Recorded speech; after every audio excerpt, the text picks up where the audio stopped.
Uy, esta laptop está muriendo ya. Ya, ahora sí. Ya empezamos con transporte tubular. Como les dije, este mecanismo de transporte abarca dos procesos. Los de reabsorción, es decir, cuando hablamos de reabsorción, cuando la sustancia va a pasar de la orina hacia la sangre. Se dice reabsorción porque se supone que esa sustancia ya estaba previamente en la sangre, ¿no? Sino que se ha filtrado y ahora tú lo quieres volver a absorber, o sea, reabsorber, ¿ya? Y la otra parte es la secreción tubular, es decir, de la sangre tú vas a pasarle sustancias a la orina, vas a llenar de más sustancias a la orina, esa es la secreción tubular, ¿ya? Entonces, vamos a estudiar esos procesos en conjunto en el transporte. Al final vas a formar la orina, ¿no? Junto con ya el anterior proceso de filtración. Y ahí están las dos funciones y tenemos ahora el túbulo proximal. Teníamos dos partes del túbulo proximal, si recuerdan. Teníamos una parte contorneada o convoluta y la parte recta. La parte convoluta está conformada a su vez por dos segmentos, un segmento S1 y la parte proximal del segmento S2. Y la parte recta está conformada por la parte distal del S2 y el segmento S3. O sea, más o menos es así para que lo entiendan, ¿no? Vamos a hacer un dibujito por aquí. Ahí abajito les he puesto algunas anotaciones, ¿ya? Algunas las iré diciendo así y ya no las anoto mejor abajo, ¿ya? Para que ustedes también no las anoten y sigan prestando atención. Ya, entonces tenemos la parte del túbulo contorneo proximal. Ya, este de acá es el glomérulo. Ahí está. Glomérulo con su cápsula y forma el corpúsculo. Ahí tienes la arteriola ferente. Bueno, y acá tienes el túbulo, ¿no? Ya tienes el contorneado primero. Ya, contorneado. Este contorneado, y acá una partecita. Y luego se hace recto. ¿Ya? Y sigue. Acá tiene una parte más recta. Pues. Entonces este lo divides en tres segmentos. 1, 2, 3. ¿Ya? El segmento 2, bueno, acá más abajito voy a hacerlo ya. Ahí. El segmento 2, este es el S1, ya desde acá, S1. Este es el segmento S2, que tiene una parte S2 proximal y esta parte es el S2 distal. Y toda esta parte es el S3. ¿Ya? Y eso es importante porque en cada uno de estos segmentos va a haber dos transportadores principalmente que ustedes deben recordar, que son los transportadores SGLT1 y el SGLT2. El que nunca deben olvidarse es este de acá, el SGLT2, ¿ya? Que es el que justamente más absorbe una sustancia que ahorita les voy a mencionar, ¿ya? Entonces aquí está. Tenemos que en el túbulo contorneado proximal se va a reabsorber el 100% de glucosa, el 100% de aminoácidos y el 100% de albúmina, ¿no? Entre comillas, porque no se reabsorbe el 100% en total, así, ¿no? Pero así se dice, ¿no? 100%. Se va a reabsorber el 85% de bicarbonato. Entonces, si les preguntan el lugar donde más se absorbe bicarbonato, porque esto de glucosa, aminoácidos, albúmina se lo saben, ¿no? TCP siempre es. Pero a veces se olvidan el bicarbonato, ¿no? Que es el que se absorbe principalmente también en el túbulo contorneado proximal. El ácido úrico también se absorbe a este nivel. Y en un 60% se reabsorbe el sodio, el agua mediante la acuaporina 1. Es muy importante porque vamos a ver cuando lleguemos a túbulo colector que hay otra acuaporina que es la acuaporina 2. Esta acuaporina 2 está en el túbulo colector, forma parte de las células principales del túbulo colector, ¿ya? Para la reabsorción de agua. Y esta acuaporina 2 pregunta de examen de bioquímica, de farmacología, de fisiología, es regulado por una hormona, esa es la antidiurética o vasopresina. Y ahí también vamos a ver las funciones de la vasopresina. Pero a este nivel del TCP está la acuaporina 1, ¿ya? Tenemos que se absorbe también cloruro, potasio, calcio El calcio justamente es importante porque el calcio no se absorbe mediante un transportador, el calcio se absorbe por vía paracelular. Si ustedes recuerdan cuando veíamos transporte a través de la membrana, veíamos dos vías, ¿no? Una vía paracelular era cuando el soluto pasaba así, ¿no? Entre las dos celulitas, esta es la celulita y esta es la otra celulita. Y el transporte transcelular, que era cuando la sustancia pasaba a través de la célula, ¿no? Este es paracelular y este es transcelular, ¿ya? Y la urea también se absorbe a este nivel en el túbulo contorneado proximal. Prácticamente casi todo se absorbe aquí en el túbulo contorneado proximal, ¿ya? Casi todo. Y ahora los segmentos, pues, ¿no? Y es importante también cómo se absorben, con qué transportadores. Entonces, en primer lugar, hablemos de la glucosa, ¿ya? La glucosa se absorbe gracias a un mecanismo dependiente de sodio, ¿ya? Sodio. Y eso justamente lo hace mediante los transportadores SGLT, que puede ser uno o puede ser dos, ¿ya? Acá está, sodio y glucosa. SGLT1 o SGLT2. Y eso lo vamos a ver por acá. Ah, ya, antes que me olvide. Cuando ven ustedes transporte tubular, cuando ven transporte tubular, siempre ustedes van a ver a esta bomba, que es la bomba ubicua que está en todas las células. Es la bomba de sodio-potasio. Esa nunca va a faltar. ¿Y dónde va a estar? Toda esta parte de acá, es el líquido intersticial, lo voy a pintar así. O sea, la orina, líquido intersticial. ¿Ya? No, perdón, ese. Líquido, líquido tubular. Vamos a pintarlo. Líquido tubular se llama. Lo voy a pintar así. Líquido tubular, ¿ya?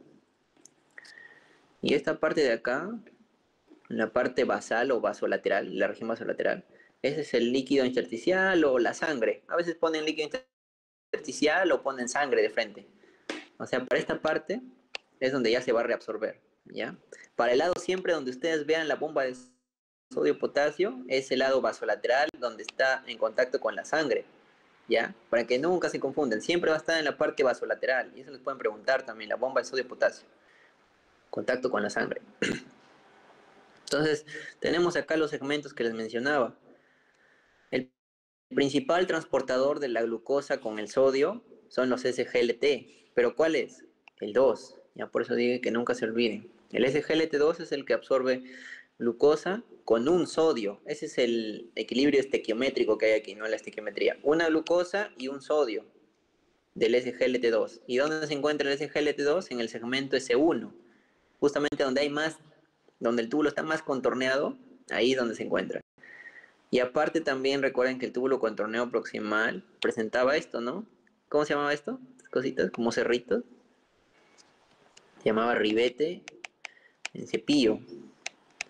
Bastante de esto tiene para mejorar la superficie de absorción y por lo tanto ese es el fundamento por el cual aquí se absorbe casi todo, ¿ya? Principalmente glucosa, aminoácidos, albúmina, no se olviden. Entonces ingresa la glucosa por sus transportadores GLT2. Gracias a que el sodio se generó por un gradiente aquí, ¿no? Ah, ya. Acá me olvidé. Acá es al revés ya, ¿no? Acá estamos viendo ahora, por acá este lado, la luz tubular. Y por acá este lado estamos viendo la sangre, ¿no? O líquido intersticial. ¿Cómo yo sé eso? Porque acá está la bomba de sodio potasio TPase. No se olviden. ¿Ya? Siempre guíense de la bomba de sodio potasio TPase que está en la región vasolateral. Y esto es muy importante porque esta bomba nos va a dar a nosotros el gradiente de sodio. Esta bomba, recuerden que sacaba 3 sodios y metía 2 potasios. Entonces este sodio que mete a la sangre, ¿no? Al medio extracelular, recircula y al final por el filtrado llega a la orina, ¿no? Entonces este sodio, este aumento de sodio en la parte extracelular, hace que la glucosa ingrese. ¿Cómo se llama esto de acá? Cuando ingresa una molécula gracias al sodio, y este sodio se generó por la expulsión a partir de la bomba de sodio potasio TPasa, eso se llama transporte activo secundario, ¿no? Si recuerdan. Transporte activo secundario. Porque ¿cuál era el primario? Este, pues, ¿no? Este, transporte activo primario. Ese es el que usa directamente la energía, pues, ¿no? Aquí utiliza ATP. Y este es secundario, de manera indirecta también se usa energía. Una vez la glucosa ingresa con un sodio, la glucosa ahora se reabsorbe a la sangre, ¿no? ¿Y cómo se reabsorbe? Mediante el GLUT2. ¿Ya? Entonces acuérdense, SGLT2, GLUT2. ¿Ya? Ahora el siguiente, tenemos el SGLT1. El SGLT2 más o menos absorbe ya casi toda la glucosa. Del el 100% que se absorbe, el SGLT2, el 90% lo absorbe. Y el otro 10% lo hace el SGLT1. Solamente que acá la estequiometría es diferente. Es una glucosa y son dos sodios. ¿Ya? Entonces ingresa acá, recuerden, SGLT1 en el segmento S2, S3, más distal ya, pues, ¿no? Ingresa glucosa, nuevamente, recuerden siempre las partes, ¿no? Si acá está la bomba, por acá es el líquido intersticial, porque a veces no le van a poner, pues, ¿no? Acá en la imagen dice, pues, pero a veces no les ponen. Ya. Y acá ingresa la glucosa, y entonces la glucosa ahora pasa a la sangre, se reabsorbe por el GLUT1, ¿ya? Y de esa manera tenemos ese mecanismo de absorción de la glucosa, que es el principal, que les van a preguntar en esa parte. Recuerden los segmentos, los transportadores. Se llama SGLT porque es sodio-glucosa, ¿ya? Por eso se llama SGL. El GL de glucosa y S de sodio, pues, ¿no? ¿Ya? Sodio y glucosa. Pero acá hay una cosita, pues. Cuando, por ejemplo, los niveles de glucosa en una persona superan los 160, 180 miligramos por decilitro, ¿cuánto es lo normal de glucosa de una persona, más o menos? Lo normal es que sea más o menos de 70 a 100, ¿no? Miligramos por decilitro. En ayunas, pues, ¿no? Es en ayunas. Pero si la persona, digamos que su glucosa está por encima de 180, pasa de 180 miligramos por decilitro. Entonces eso hace que se agoten los transportadores, porque ustedes saben que este mecanismo de transporte se satura, ¿no? Porque los transportadores, ustedes saben, por lo que ya habíamos visto en la primera unidad, que hacen cambios de conformación y tienen que todavía esperar un ratito, dan vuelta y vuelta regresan así, ¿no? Se saturan al final, se cansan. Entonces, cuando la persona, sus niveles de glucosa en sangre superan 180, a eso se le llama que ha superado el dintel renal. El dintel renal es como el umbral de glucosa que uno puede, el riñón, los transportadores SGLT pueden soportar, ¿no? Si supera 180 miligramos en sangre, la persona, ya los SGLT se saturan y la persona empieza a orinar glucosa. Se conoce como glucosuria eso, cuando supera 180 miligramos por decilitro. ¿Ya? Se supera el dintel renal. No se olviden. ¿Qué más aquí? Aquí también les había notado el FENA. Cuando ustedes lean FENA, esto significa fracción de excreción de sodio. Eso significa FENA, fracción de excreción de sodio. Una persona que tenga una insuficiencia renal, como es el sodio el que va a mover todo, vamos a ver ahorita qué es el sodio el que va a mover todo. ¿Por qué es el sodio el que mueve todo? Porque vamos a ver que la ATPase está en todos lados, la bomba de sodio, potasio, ATPase. Entonces el sodio va a mover todo, y el sodio es el que va a usar toda la energía para el transporte. Pero la persona con insuficiencia renal, su riñón no funciona, pues entonces el sodio ya no se va a poder reabsorber tampoco, y el sodio se va a empezar a excretar más. Entonces una persona con insuficiencia renal o falla renal va a tener la fracción de eyección de sodio aumentada o el FENA aumentado. ¿Ya? ¿Qué más tenemos por acá? Bueno, aminoácidos se reabsorben también con sodio. ¿Ya? Recuerden es la orina, acá la sangre en esta figura. Y los aminoácidos se reabsorben con sodio, ¿no? Eso ya lo han visto en bioquímica, ¿no? Con sodio. También tiene un mecanismo con sodio. También los fosfatos, lactato y citrato. El fosfato acá es importante, ya que no todo el fosfato se reabsorbe. Más o menos lo que se reabsorbe es menos del 25% de fosfato se reabsorbe. ¿Ya? Fosfato. La mayor cantidad de fosfato se queda acá en el líquido tubular, en la orina. ¿Y para qué sirve el fosfato que se queda por acá? Este fosfato que se queda acá en la orina es muy importante porque sirve como tampón ahí en la orina. ¿Ya? Se une acá fosfato más un protón en la orina, ¿no? Justamente acá vemos cómo sale un protón, también ingresa un sodio, pero también sale un protón. Entonces estos protones también en la orina tienen que tamponarse. Y el fosfato hace eso. El fosfato se une al protón y lo tampona. ¿Ya? No se olviden esa parte.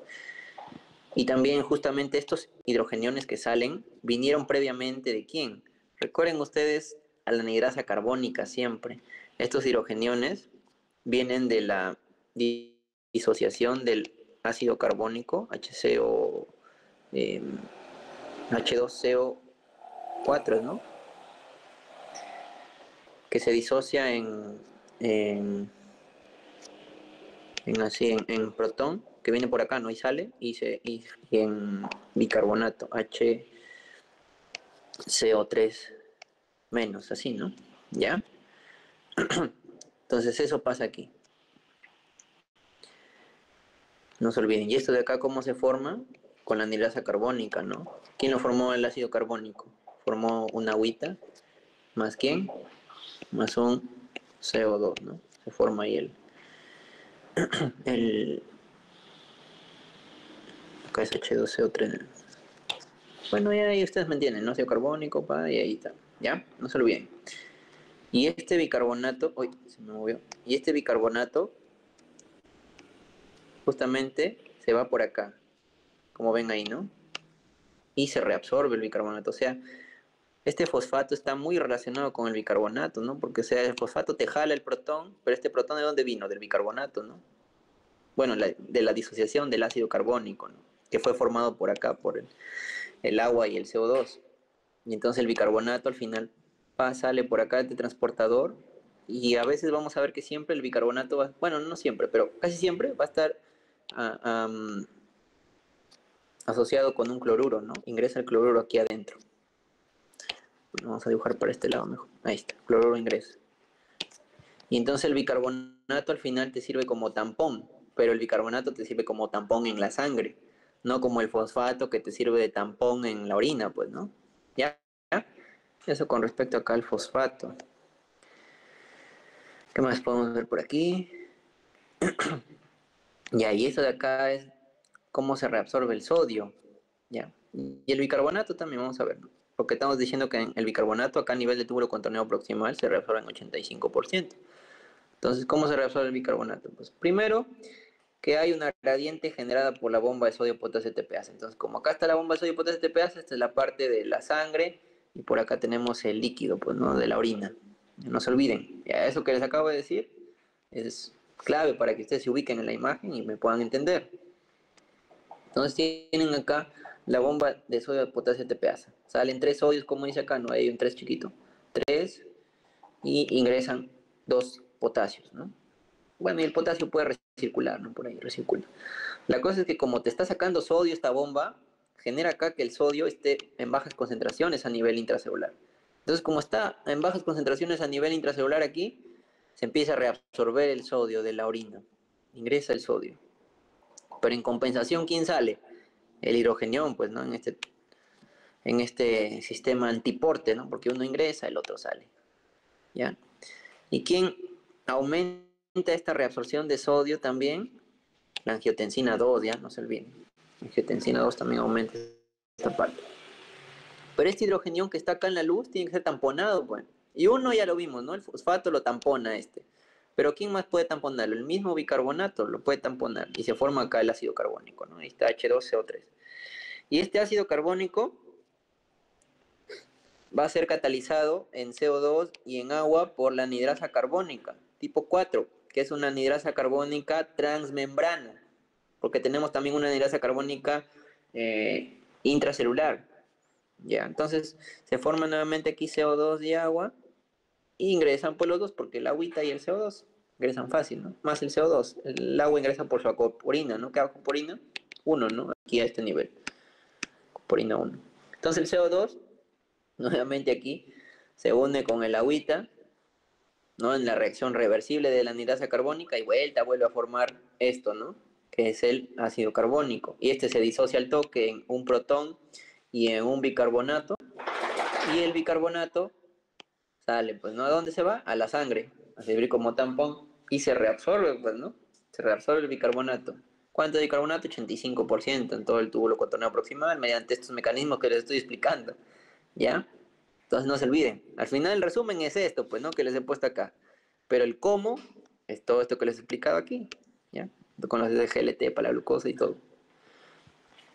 Ya, entonces acá actúan unos diuréticos muy importantes, ya que no son utilizados en sí como diuréticos. Estos son los inhibidores de la anhidrasa carbónica, que son los que te disminuyen las reservas de bicarbonato. ¿Cómo lo hacen? O sea, evitan que se reabsorba bicarbonato. Y son utilizados para el mal de altura, ¿ya? El mal agudo de montaña.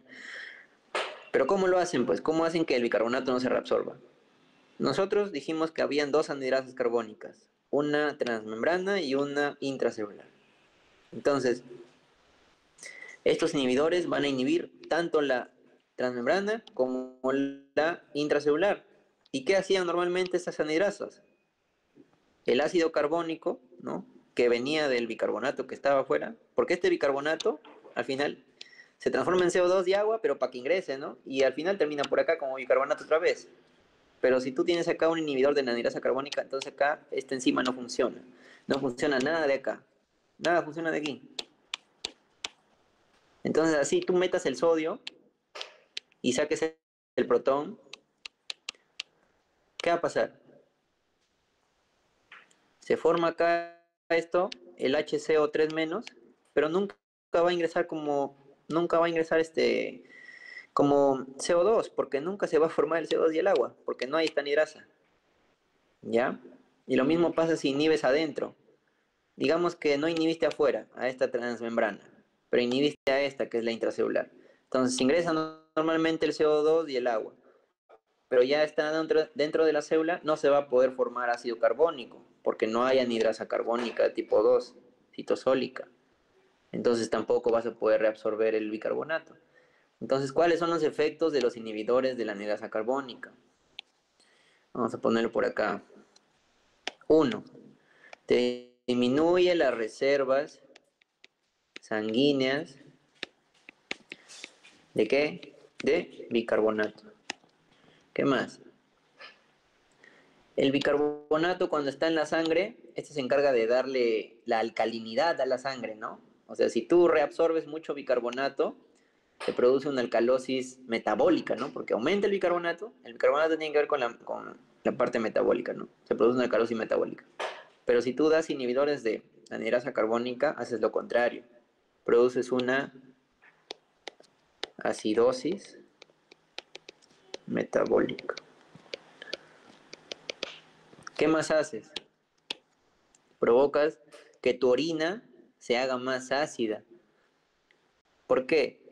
Porque estás expulsando protón, pero este protón, ¿qué va a pasar? Se va a quedar así, ¿no? Como ácido carbónico y el toque se disocia nuevamente en otro protón, ¿no? Se van a estar uniendo y deshaciendo y al final vas a terminar con protones en tu orina, ¿no? Tu orina ácida vas a terminar. Esto te produce también una orina ácida. Esos son los efectos que puedes encontrar con el los inhibidores de la anhidrasa carbónica, ¿no? Y aparte también te van a disminuir la reabsorción del sodio, ¿no? Como ya no se está formando acá tampoco esto de acá, el bicarbonato no se disocia acá, no se inhibe acá la anhidrasa de adentro, no se forma ácido carbónico, no se forma un protón, entonces nunca va a salir igual. Y el sodio entonces nunca va a ingresar. Entonces también aumenta la natriuresis, produce natriuresis. Voy a poner 4 natriuresis. Pero no es el que más te bota sodio, ¿ya? Porque más adelante el sodio igual se va a seguir reabsorbiendo. Ya no se olviden esa parte. Bueno, y acá está lo mismo, ¿no? Acá está el formato, como también este de acá, es un ácido también que tiene que salir, ¿no? Los ácidos siempre se expulsan también. Listo, esto pasa en el túbulo contorneado proximal, ¿ya? ¿Alguna cosita más por acá? Ahí está. Ah, ya. El amoníaco también. El amoníaco también sirve como tampón. Eso es importante porque ustedes saben que... Acá voy a dibujarlo ya. Eh, el hígado forma, ustedes saben lo que es la glutamina. Glutamina. La glutamina al final llega por acá hasta la... se pasa por acá por la sangre, ¿no? Y llega acá a la celulita. Vamos a dejar por acá. Llega acá a la celulita. Vamos, acá estoy que la amontono mucho. Mejor me la hago. Acá en esta, justo que está en blanco, ¿no? Llega acá, pero viene por este lado, ¿no? Viene por el lado de la sangre. Ya, vamos a moverlo aquí. Viene por acá. Que viene del hígado, pues, ¿no? La glutamina viene por acá, por el lado de la sangre, viene, entra, y acá se transforma en, se libera, pues, ¿no? La glutamina, actúa la enzima la glutaminasa, ¿no? Y acá se forma el amoníaco, ¿no? Con la glutaminasa. Ya, así era, creo. Ya, y este amoníaco puede atravesar normalmente la membrana, entonces el amoníaco se expulsa. Y este amoníaco también sirve como tampón para los protones que también van a salir por acá a la luz del, del líquido urinario, pues, ¿no? Entonces acá sale un protón y este protón también se une con el amoníaco y forman el ion amonio. Y este ion amonio ya no pasa. Como tiene una carga positiva, al ser de carga positiva no atraviesa muy bien las membranas, entonces queda en la orina. Se queda en la orina, de la orina, no se olviden, de la sangre, se queda en la orina y entonces también el amoníaco te sirvió como tampón para formar amonio, ¿no? Tamponas esos protones de la orina y tu orina no termina tan ácida, pues, ¿ya? Entonces ahí se expulsa amonio también por la orina. Ahora vamos con el asa de Henle. Ya creo que está ahí, sí, creo que sí me deja entender. No se olviden los inhibidores de la anhidrasa carbónica. Y ahora vamos con el asa de Henle. ¿Qué hacía el asa de Henle? Les dije, el asa de Henle reabsorbe agua. ¿Pero cómo lo hace? Pues el asa de Henle tiene un mecanismo que es el sistema multiplicador de contracorriente. Ya tiene un asa descendente y un asa ascendente. Esas dos asas están conectadas como en paralelo, ¿no? Si lo ven así. Y aparte por acá están los vasos rectos, ¿no? Por acá, ¿sí? Y por acá está el túbulo colector. Entonces, todo eso es un sistema en paralelo. El asa de Henle lo que va a hacer es, en resumen, es llenar de solutos el intersticio, es decir, el espacio entre el túbulo y los vasos sanguíneos, ¿ya? Va a llenar de solutos el intersticio el asa de Henle. ¿Y eso con qué fin lo hace? Pues porque si tú llenas de solutos por acá, mira, llenas de solutos, si tú llenas de solutos por ósmosis,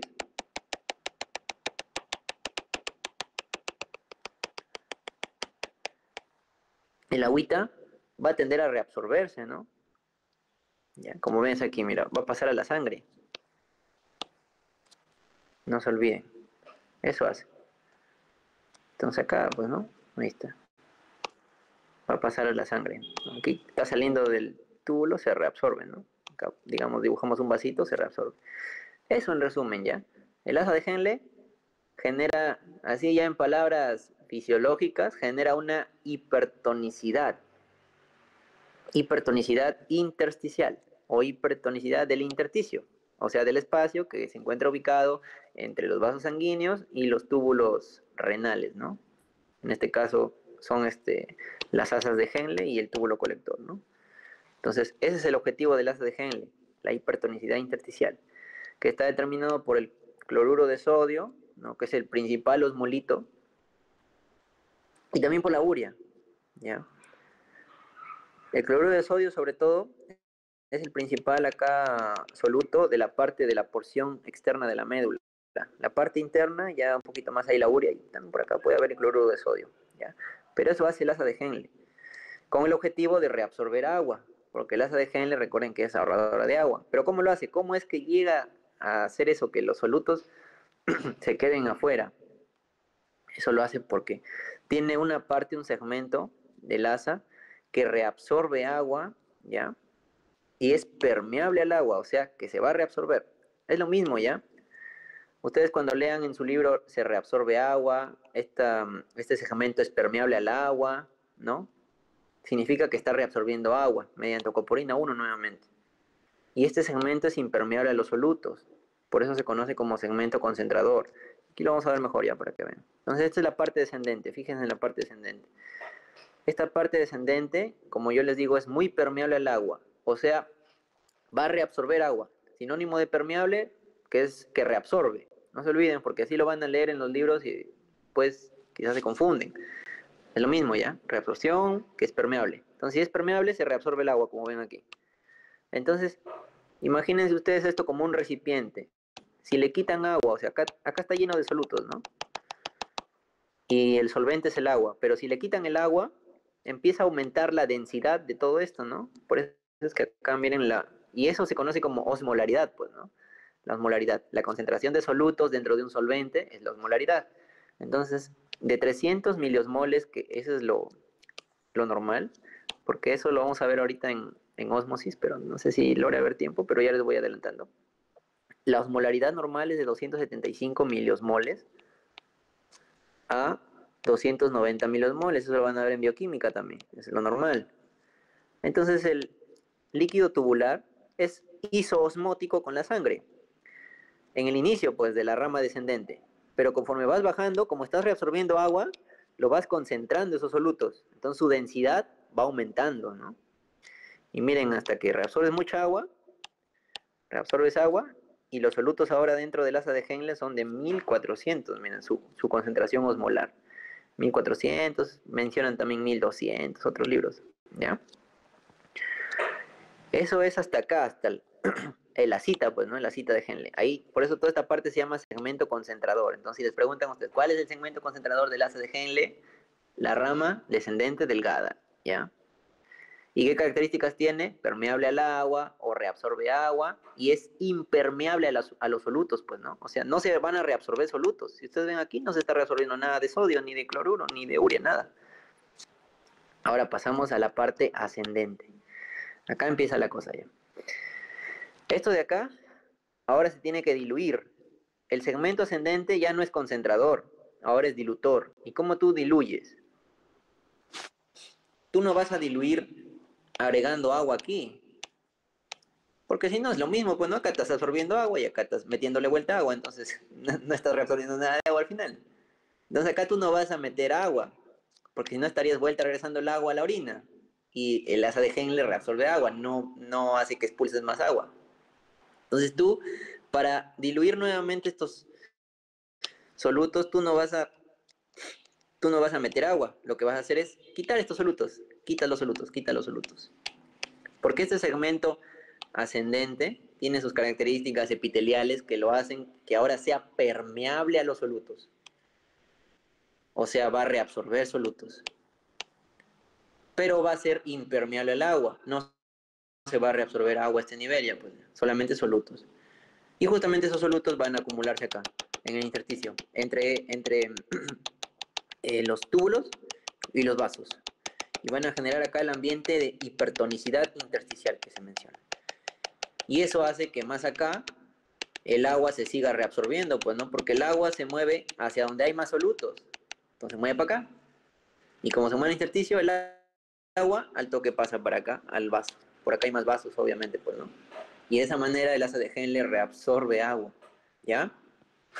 Ese es el mecanismo, como dice acá, del sistema multiplicador a contracorriente. Entonces nunca se olviden esa parte. ¿Y cuáles son los componentes? Ya les había mencionado al inicio de la clase. El asa de Henle yuxtamedular, porque tiene las asas más largas, el túbulo colector y los vasos rectos medulares. Ya no se olviden. Segmento descendente, concentrador. Segmento ascendente, diluyente. Segmento descendente, reabsorbe agua. Segmento ascendente, reabsorbe solutos, pues, ¿no? Y genera la hipertonicidad. ¿Ya? No se vayan a olvidar. Ya les he resumido quizás uno de los mecanismos un poquito más complicados, ¿no? De esta parte, pues al final es sencillo, como se dan cuenta, ¿ya? ¿Cuál es el objetivo de esto? Ahorrar agua, ¿ya? Y esto principalmente en la médula, pues en la médula, en las pirámides, al final de la médula, pues, ¿no? Ahí. Listo, ¿qué más tenemos aquí? Ah, ya.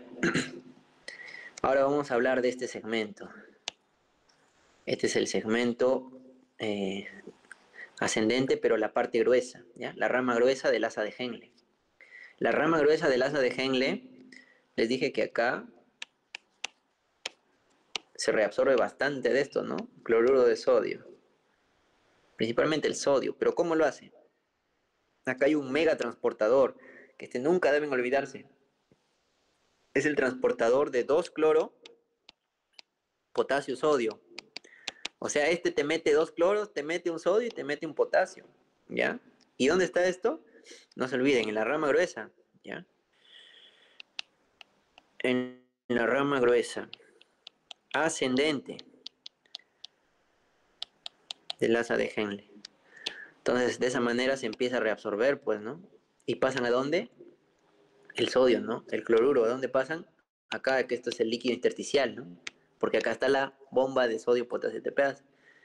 De esa manera se reabsorbe sodio, cloruro, potasio, pues, ¿no? Este es el lugar donde se reabsorbe bastante de estos solutos, pues, ¿ya? Y justamente acá cuando... Ah, ya, y aparte de estos solutos también se reabsorbe esto, calcio y magnesio por vía paracelular. Pero como les dije, es vía paracelular, ¿por qué? Porque como se reabsorbe acá 2 cloruros, estos cloruros al final pasan acá al intersticio y generan un ambiente negativo por el cloruro. Y como se genera un ambiente negativo acá, y estos son iones de carga positiva, calcio y magnesio, se genera un transporte paracelular por atracción de, mediante un potencial electronegativo, ¿ya? Así se llama. Reabsorción debido a un potencial electronegativo, ¿ya? Por electronegatividad. Porque la carga negativa del cloruro atrae la carga positiva del calcio y del magnesio, ¿ya? Listo. Entonces eso se reabsorbe a nivel del asa de Henle, pues, y como les digo acá actúan los diuréticos del asa. Como por ejemplo, ¿quién? Más famoso, furosemida. Les van a preguntar, el diurético del asa, furosemida, que se utiliza para la insuficiencia cardíaca. Ya, insuficiencia cardíaca, con congestiva, insuficiencia cardíaca congestiva. ¿Ya? Escribe así, ICC. Se congestiona el pulmón y tienes que eliminar todo ese edema, furosemida, ¿ya? Es el mejor diurético, la furosemida. Es el que más bota, como te evita que se reabsorba todo esto. Imagínate, se acumula 2 cloros, sodio y potasio. Te bota esto y aparte te bota agua. Es el mejor diurético, la furosemida, ¿ya? No, que también hay que tener cuidado. Ya. ¿Qué más? Eso por esa parte, ¿ya? Ahora vamos con el túbulo contorneado distal. ¿Qué hace el túbulo contorneado distal? El túbulo contorneado distal nuevamente reabsorbe sodio, el 10%, ¿ya? El 10%. 10%, cloruro también, en este es importador, ¿ya? Todo debido al gradiente que se genera por la bomba de sodio potasio ATPase, que está acá nuevamente. Si está acá, esta parte es la sangre, pues, ¿no? Líquido intersticial, esta es la orina, ¿ya? Y acá también se reabsorbe calcio, ¿ya? Es muy importante acá el calcio se reabsorbe el calcio, ¿ya?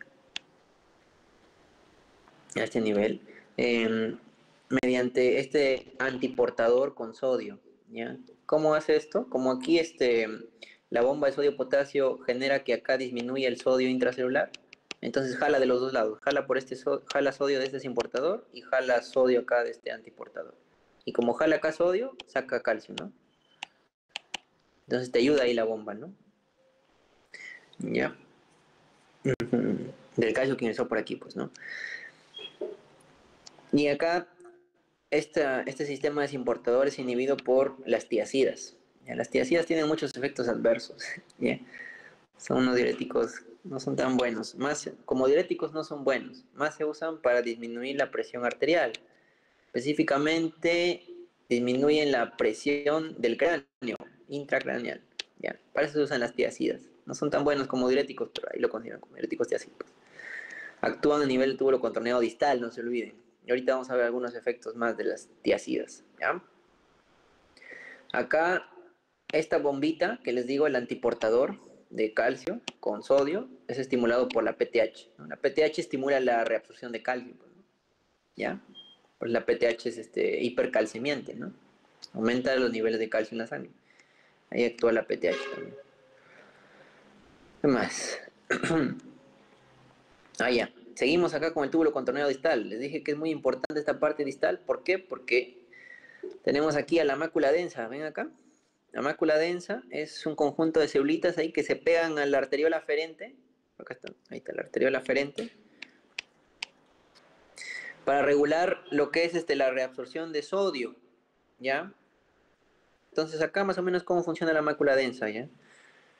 Y todo el sistema yuxtaglomerular, ¿no? El aparato yuxtaglomerular. ¿Cuáles son los componentes del aparato yuxtaglomerular? Mácula densa.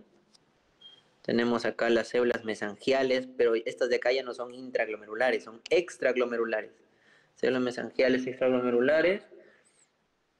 Tenemos las células yuxtaglomerulares, que están por acá. Esas son, que dice células granulares, que están pegaditas acá al endotelio del vaso sanguíneo. Esas son las células granulares, ¿ya? O células yuxtaglomerulares que forman la renina, ya les había dicho, ¿no? Y ahí esos son los componentes del sistema yuxtaglomerular, aparato yuxtaglomerular. Entonces, ¿cómo funciona más o menos eso? La mácula densa, cuando por acá, por el líquido de la orina, trae mucho sodio, cuando trae mucho sodio, ¿qué va a pasar con la cebulita de la mácula densa? Empieza a ingresar el sodio, o mejor, por acá con esta imagen. Acá está. Entonces imagínense acá que empieza a ingresar mucho sodio. ¿Por qué creen que por la orina haya mucho sodio? Quizás porque ha aumentado mucho la presión arterial, ¿no? Hay mucha volemia. Entonces hay mucho sodio en la orina también. Entonces cuando aumenta mucho la presión arterial, también aumenta mucho sodio en la orina. Entonces se reabsorbe sodio, 2-cloruro y el potasio. Acá también está este transportador, ¿no? A nivel de la mácula densa. Al igual que como vimos en la rama gruesa. También está por aquí. Entonces también la furosemida podría tener un efecto aquí, ¿no? También podría ser que la furosemida inhiba aquí. Ya, no se olviden. Ya, pero en este caso tenemos así de simple nomás. Entonces se empieza a reabsorber sodio y ese sodio que se reabsorbe va a tener que ser expulsado, ¿no? Por la bomba de sodio potasio ATPasa y ese ATP al final forma ADP y luego adenosina. Y esa adenosina que se formó, o sea, cuando hay mucho aumento de la presión arterial, esa adenosina va para acá a su receptor A1R de adenosina, que está acoplado a proteína GI, por lo tanto va a disminuir el AMP cíclico, como ven aquí, está inhibiendo el AMP cíclico, está disminuyendo. Y el AMP cíclico es importante, acá estamos a nivel de la célula yuxtaglomerular, ¿no? Siempre se comunica, mácula densa, célula yuxtaglomerular. ¿Ya? Entonces, el AMP cíclico disminuye y ya no se forma renina. Y entonces, la presión arterial, porque yo les decía que está acá aumentando la presión arterial. Ustedes saben que la renina es una hormona que al final te termina aumentando la presión arterial. Entonces, tú no quieres que se forme más renina, ya pues entonces inhibes la formación de renina por la célula yuxtaglomerular y de esa manera bajas un poquito la presión, ¿no? Entonces, todo esto por el aumento del sodio en la orina, debido a un aumento de la presión arterial. ¿Ya? ¿Qué más? Eh, Acá, en este caso, ¿qué más hace? Aumenta mucho el sodio, ¿no? Aumenta la reabsorción por este canal de sodio, 2-cloro, un potasio, ¿ya? Esta es la célula de la mácula densa. Nuevamente aquí el ATP se transporta por un canal que es el BDACL, ¿ya? Al final se une a su receptor aquí el ATP esta es la célula mesangial, y la célula mesangial desencadena acá por este receptor P2R que está acoplado a la proteína GQ, aumenta el calcio también, aumenta el calcio, y este calcio se comunica con las células del músculo liso de la arteriola aferente, y entonces las células del músculo liso de la arteriola aferente se empiezan a contraer porque el calcio pasa por estos lunes gap. Acá también hay un lunes gap, como ven ahí, ¿no? Entonces se contrae esta célula y genera la contracción de la arteriola aferente. Entonces es otro mecanismo para evitar que se filtre mucho sodio vuelta, ¿no? O se expulse mucho sodio por aumento de la presión. ¿Por qué? Porque yo les había dicho que teníamos arteriola eferente, teníamos el glomérulo y teníamos la cápsula. Si ustedes, uy, se borró. Si ustedes Si ustedes contraen a la arteriola, este de acá es la aferente, lo pongo arteriola aferente, arteriola eferente. Está llegando por aquí la sangre, ¿no? El flujo sanguíneo renal. Si ustedes contraen a la arteriola aferente, ya no va a llegar más sangre. Entonces se va a filtrar menos. Entonces, ahora, en lugar de que acá haya un montón de cloruro de sodio, ¿no? Porque está un montón de cloruro de sodio por acá, detecta la mácula densa. Por acá está la mácula densa, ¿no? En la arteriola aferente, justamente. Por acá hay un montón de cloruro de sodio. ¿Ya? Entonces, eso hace que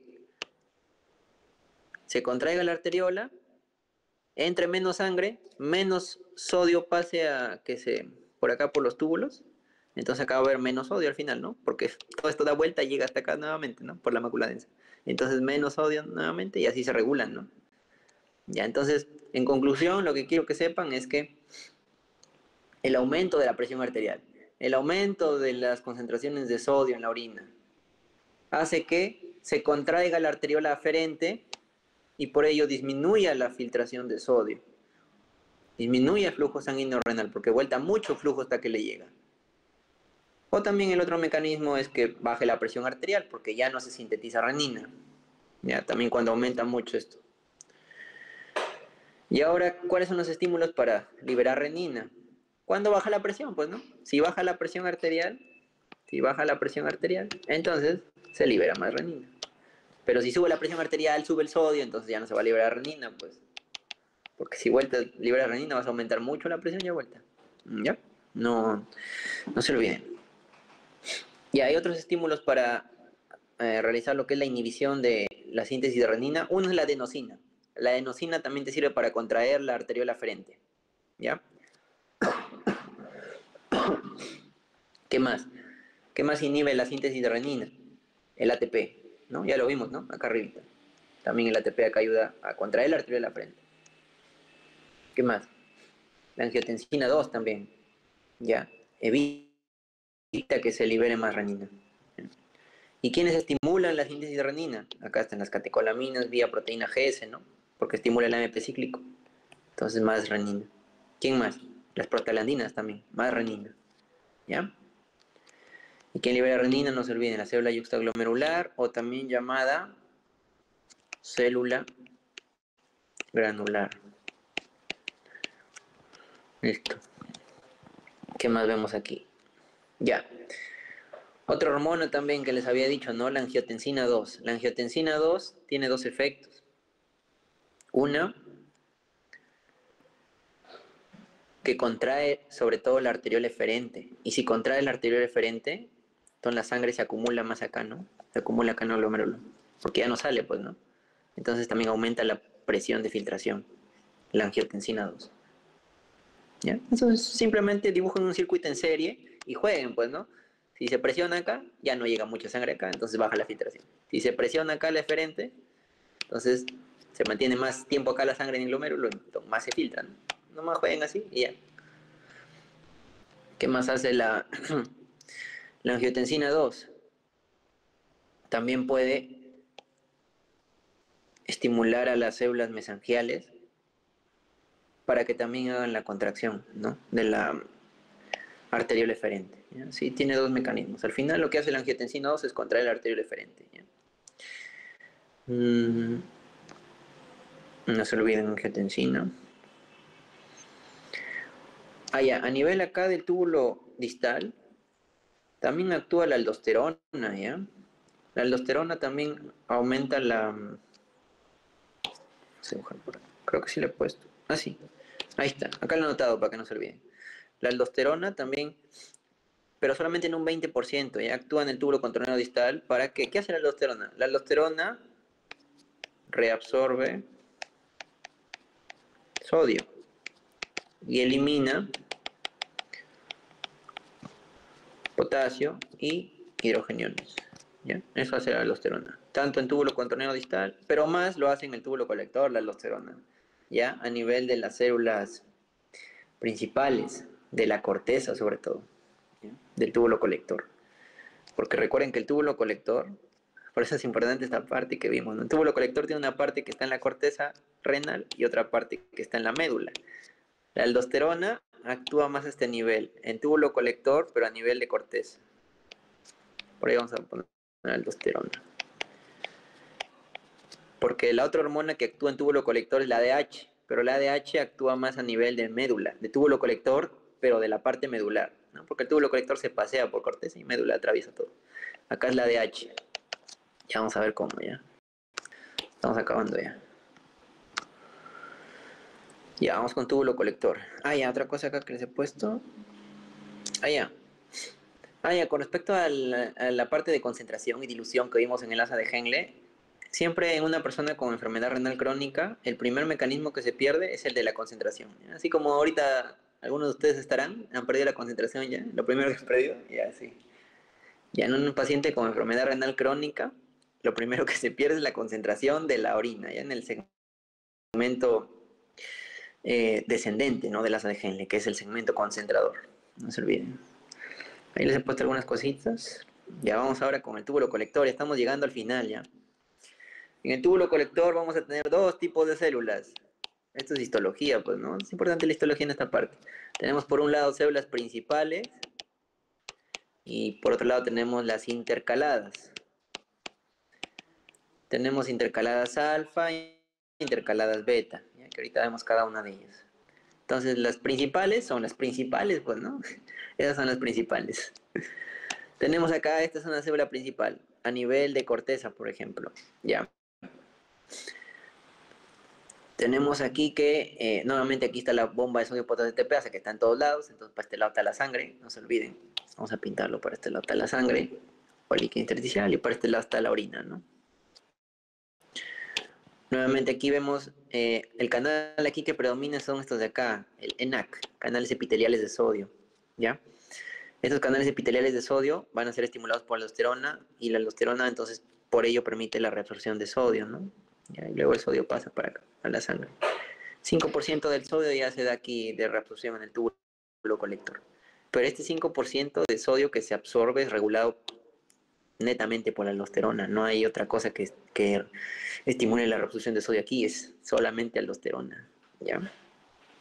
Y aquí también hay unos diuréticos que se usan, ¿ya? Son los diuréticos conservadores de potasio, diuréticos ahorradores de potasio, como por ejemplo espironolactona, es el principal, espironolactona.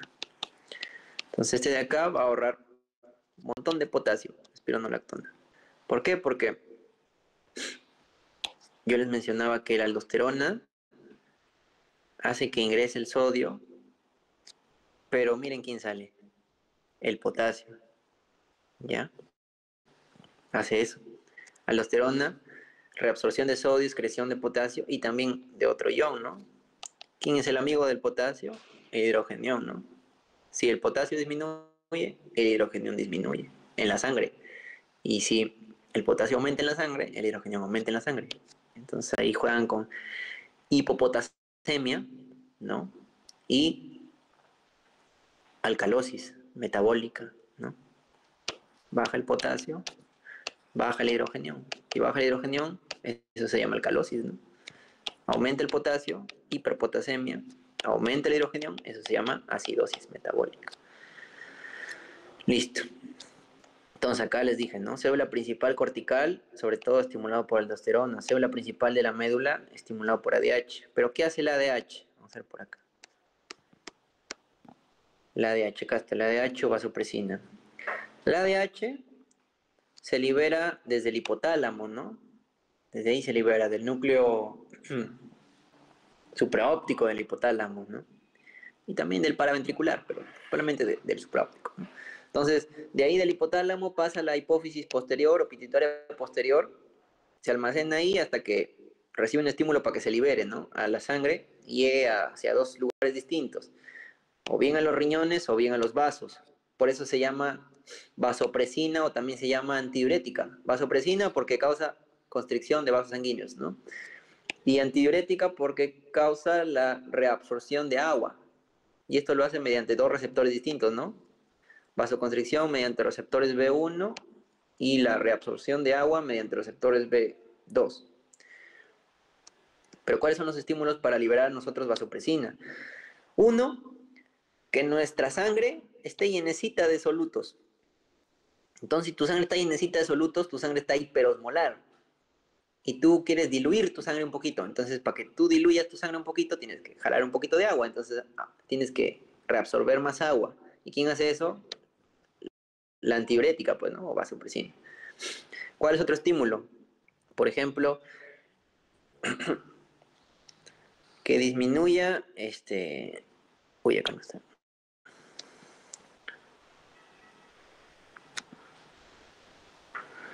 Por ejemplo, cuando aumenta el PNA. Cuando aumenta el PNA.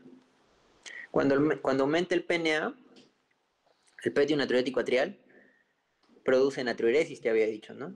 Entonces se está expulsando más sodio por la orina. ¿Y quién va a ser el antagonista de ese PNA? ¿Quién va a evitar que ese sodio se siga expulsando? Tienes que reabsorber agüita, ¿no? Para que también jale sodio. Esa va a ser la vasopresina. Entonces, cuando también acá aumenta el PNA, también es un estímulo, ¿no? Para liberar más vasopresina.